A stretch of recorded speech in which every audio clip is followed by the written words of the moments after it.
I'm joined by Jason Brodsky, Policy Director of United Against a Nuclear Iran. Jason, it's a pleasure to have you on the show. Thank you so much for joining us.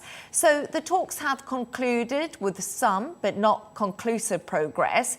When President Donald Trump was visiting Qatar, he said he believed Iran had agreed to key conditions. Is there anything firm we can hang some hope on today?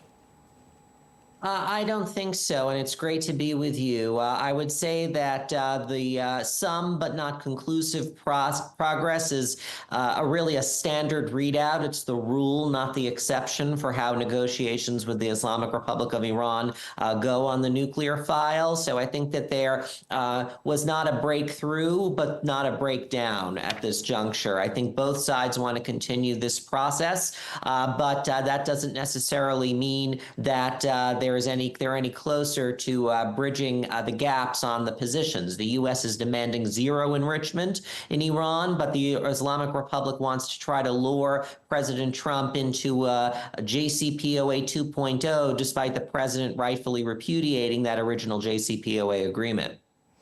And I just want to take a step back and set a backdrop to these talks by referencing various reports suggesting that Israel is preparing to strike Iran's nuclear sites. How legitimate are these concerns, and what will the consequences be?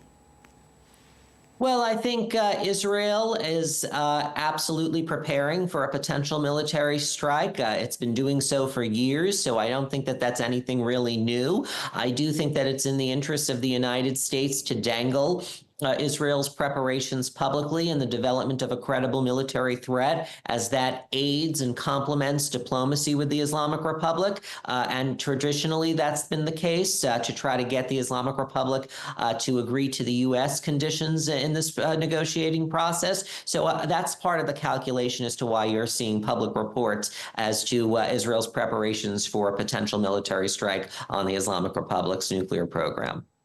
Jason, Iran's Supreme Leader Ayatollah Khamenei earlier this week said Tehran won't seek permission from anyone to enrich uranium and called US statements nonsense.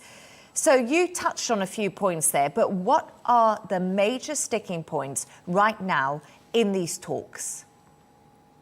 Well, I think the Islamic Republic of Iran has been operating under the assumption that they could get President Trump to agree to a repackaged version of the same JCPOA that he withdrew from in 2018. But I think recent statements from U.S. officials have really given Tehran a rude awakening, that they are not necessarily going to revert to that Obama-era playbook. And the U.S. position that has been expressed by President Trump, Secretary of State Marco Rubio, Special Envoy Witkoff, is that zero enrichment is a red line for the United States. And you also hear House and Senate Republicans in the United States reinforcing and backing up that messaging. So right now there's a chorus of voices in Washington all singing from the same song sheet that there must be zero enrichment in Iran as a part of this deal.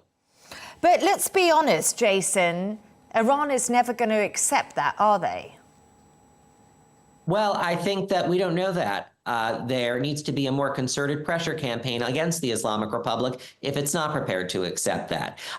The U.S. is allowed to have red lines, and so is the Islamic Republic in these negotiations. But it is not the United States that has to face an economic crisis, an energy crisis, a crisis of confidence between state and society, as well as a deterrence crisis. That is the Islamic Republic of Iran, and the United States doesn't need these talks. The Islamic Republic does, and that's why you will see the Iran, despite complaining publicly that their red line is a limited enrichment program in Iran.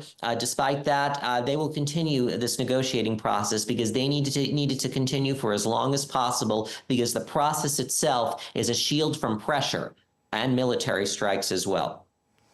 With the ongoing war in the Middle East, which we've been touching on, does Iran have any leverage at all in these negotiations? Iran has leverage. Iran has diminished leverage, though. Iran has elements of its proxy and partner network that are still in place. The Houthis, despite being degraded by U.S. airstrikes, are still a force in Yemen. The Iranians also have the Iraqi Shia militias as well. But that is only, that's really a shell of its former self in terms of all the losses that the Islamic Republic has faced over the last year plus, with Hamas being decimated, Hezbollah being badly degraded, the Assad regime being ousted in Syria, and now there have been reports that some pro-Iran factions of the Palestinian militant groups have been asked to leave Syria. So that's a shock for the Islamic Republic as well, and a setback for its regional agenda. So these have all been losses here, and that's not even getting to touching the domestic picture inside Iran, with economic problems, energy problems, water problems, and the list goes on. So they are in a very dire state, and that's why they need this negotiating process to continue for as long as possible.